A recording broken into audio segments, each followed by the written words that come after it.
Hello everyone and welcome back to the Great Book of Grudges. My name is Nathan and in this video we're going to talk about the Orc mini update. It's not really a rework, but it does change up some stuff for Wurrzag, for Skarsnik, and even a bit of the stuff when it comes to the war mechanic. So what we're going to do is divide this into sections. The first section is going to focus on Wurrzag because there's a lot of changes for Wurrzag. There will be a dedicated video for him later down the line, but the most important thing that you can see here is the faction and lord effects that have changed ever so slightly. The big thing is that the upkeep production for Savage Orcs is now a faction effect, and it's going to be for all armies. This means that you're going to be able to go full Savage all the time. You won't need to go with other orcs in other armies. So it already is a bit of a benefit here. I really enjoy it. I've been playing a lot of Wurrzag right now, and it is pretty damn good. The next thing is Wurrzag has been moved to the Southlands. He's in the jungles there, in the central jungles. You're going to be having a much more interesting campaign because you're going to be fighting against so many different enemies. Do keep in mind that you can get dogpiled on, and Forek is going to be a major issue, however. I figured that that's something that I need to warn you about because, oh my god, can it be a problem. But not only that, we do have some other changes, like for example, you do have some new skills, which not only affect you, but also the Savage Orc Great Shaman. It's a small little line here, which gives you extra physical resistance towards either your foot orcs, your boar orcs, or your riders, or your monsters. Wurrzag can get all three skills. The Great Shaman for the Savage Orcs can only get one, so you'll have to pick when you get to rank 10. But it's still very, very good. So you can dedicate each of your Savage Orc Great Shamans to maybe being focused on melee, being focused on monsters, or being focused on the Boar Riders.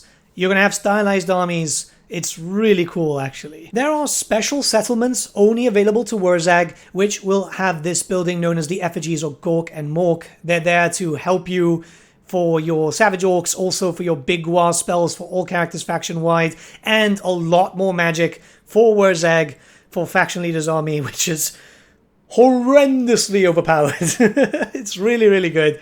And this is found in like all the Savage Orc places, so the Jadewind Mountain, Ekrund, Galbaraz, pretty much anything. You can search for them, don't you worry, and they're going to be in the patch notes. So there are 10 settlements with these special resource buildings, and that means that if you like to cast with Wurrzag, you are about to become one of the best freaking spellcasters in the game. It is just hilariously overpowered, and I absolutely adore it. It gives you a big reason to play around as Wurrzag. And lastly, there are 3 unique landmarks for Wurrzag. One in the central jungle, so exactly where you start. It's pretty damn good. Then one in the Springs of Eternal Life, so it's close enough. And the last one is in Stormhenge, which is a very well-known city for the Savage Orcs. All of them are quite good. You get some good faction-wide bonuses there. It's going to be your natural progression. You're going to be pushing up into the Badlands anyway, especially if you're want to trying to confederate with the other orc factions. So the incentivization is there alongside you're going to have to push your way up to get those resource buildings anyway. So yeah, you're going to be really strong.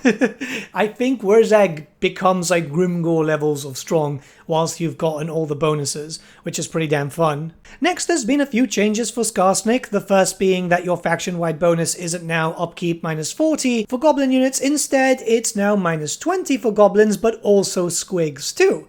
Considering that you have access to manglers and colossal squigs now, it's not too bad. I don't think any of the other orcs got any changes for faction effects and lord effects, but it makes sense for Skarsnik. Some resource and landmark buildings have changed around, by the way, so they can incentivize for more squigs, and Skarsnik also gets a change where he has access to all the orc buildings now.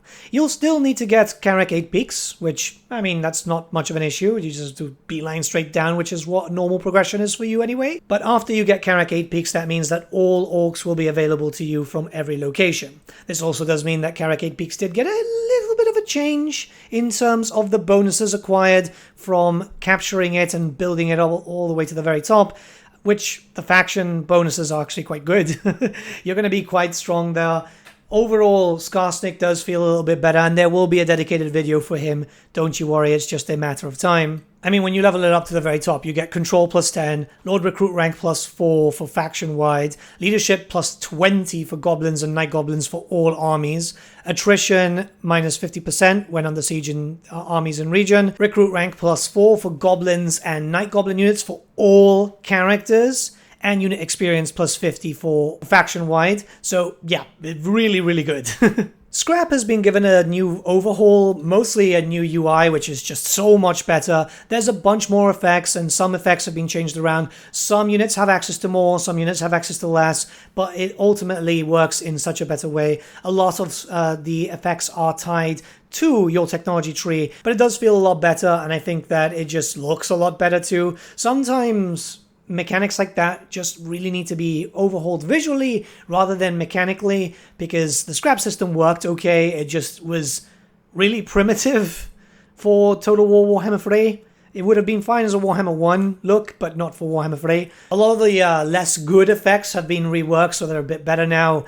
There is a lot more incentive to use scrap, and you're going to be getting a lot of scrap, especially when you start jumping into the war mechanic, because the wars have changed a little bit. But before that, we do need to talk about the tech tree. It's been kind of looked at a little bit, not a lot, but the idea is, since a lot has changed, a lot of new units, there's been just retooling of certain techs and just retooling of the tech tree a little bit. It's nothing like too drastic, so it doesn't deserve like a massive slot here. It's just a little bit of information there. So if you're used to certain things, you might find them having been moved around. And then lastly, we have changes to the war system. You might be thinking, well, the war system is pretty good, and it is, but a few things have come into effect. So you'll be still doing your wars in the most normal way possible, picking an enemy settlement, and then, just doing your war. But a few things have changed, and I think it's for the better. First up, the recruitment for war units has its own tab now. It's no longer with the Regiments of Renown. It's nicer this way. I think a lot of people are going to appreciate that a lot more, because just visually it looks a lot better. They're slowly visually improving the game as time progresses, and I think that's a really big thing. Now, what really makes it special is when you get to the end. When you get to the end of a war, you get a dilemma. You can then pick what units you'll be getting. You'll be getting a small selection. Keep in mind that it does depend on how much you've gone for the war, how much the actual settlement was worth and so on. So Wurrzag over here had a very low one. I think it was only like 50 points or whatever. But you get your bonus anyway. But here now I can choose to get Treasury and Scrap, or I can then get Squig Tide, so a few Squigs, or Spidery Doom with the Lava Riders, which I think is kind of cool. It's a better improvement. It allows you to get scrap a lot faster if you want it, or just a lot more money if you feel like you really need it. And lastly, the Goblin Wolf Chariot, a unique mount that has been available since the Immortal Empires in custom battles only, is still not available in campaign. God damn it, CA. Oh, why? I was so looking forward to this, but no, not yet. Who knows when it gets done? Maybe they've forgotten about it. It could have been that they've just forgotten about it. But yeah, let me know what you guys think about these small changes. It's not a massive rework, but I think it's still something which really makes the Greenskins a little bit more fun, especially Wurrzag and Skarsnik, which will have their own dedicated videos soon. If you want to see a little bit more of Omens of Destruction or Patch 6.0, I'll be streaming on twitch.tv/thegreatbookofgrudges every single day until launch. Pop by, say hi. Until then, there's like 2 to 4 videos coming out on the YouTube channel every single day. See ya, guys.